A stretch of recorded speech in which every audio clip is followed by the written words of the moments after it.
Hello, this is Joe Pryor with the virtualrealestateteam.com in Oklahoma City, a part of Redbud Realty and Associates.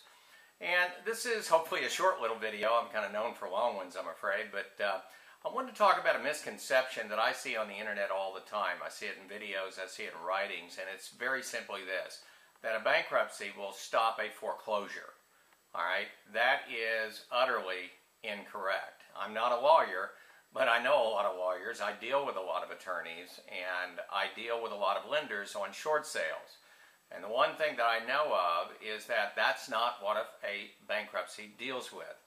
If you're filing bankruptcy, it is because that you're overwhelmed with bills, not just because you're not making your house payment, because a short sale or a deed in lieu or some other alternatives are out there for you.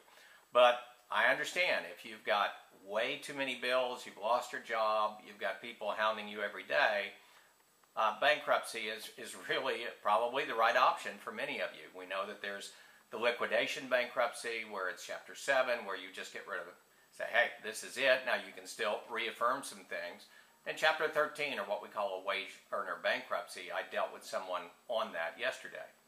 And one thing that is true is that while you're under the protection of the bankruptcy court, foreclosure actions are not stopped, they're just delayed. In other words, they can't do anything while you're under the protection of that trustee, of that bankruptcy court. And so, once you're done, once you decide what you're going to reaffirm, which may or may not be your home, or credit cards or anything else that you have, and once the bankruptcy is completed, then at that point, then the lender will pick up again on the foreclosure action.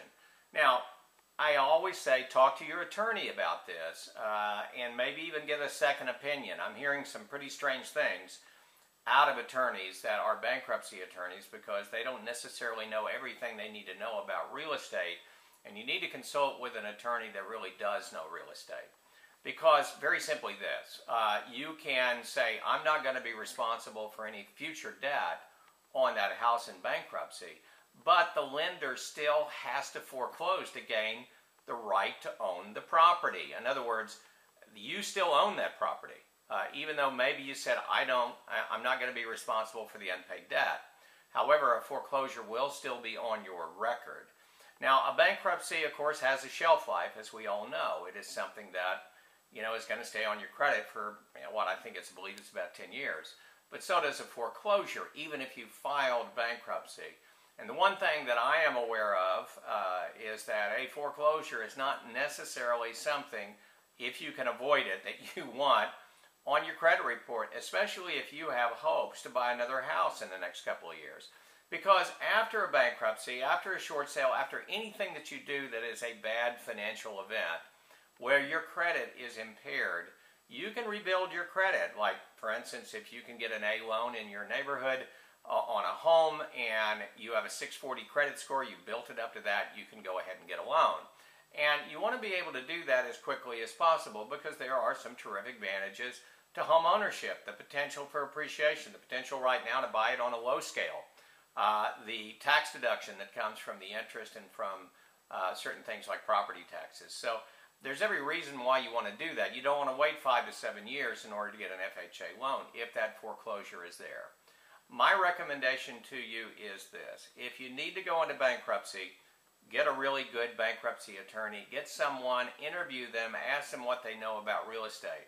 I had one just the other day. A lady called me. She's 4 years into a 5-year Chapter 13 program. She's already paid $1,000 a month for 4 years, and the attorney is saying, oh, just let the house go. Well, that's up to the bankruptcy court, and that can violate your agreement. So you want to make sure everything does go through the court. But once you are done, you probably should believe that it is in your best interest to do a short sale. Because again, this allows you to sell the property without having to bring anything to closing, number one.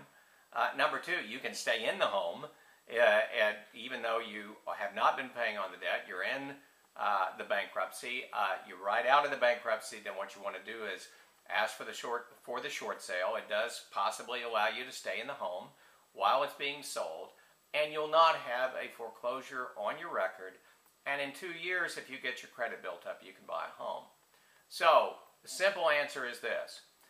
Bankruptcy does not stop a foreclosure. It delays a foreclosure.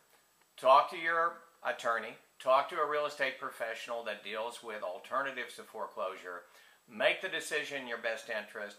In my opinion, that's avoiding a foreclosure no matter what. This is Joe Pryor with virtualrealestateteam.com in Oklahoma City, where we deliver traditional real estate values with the speed of technology.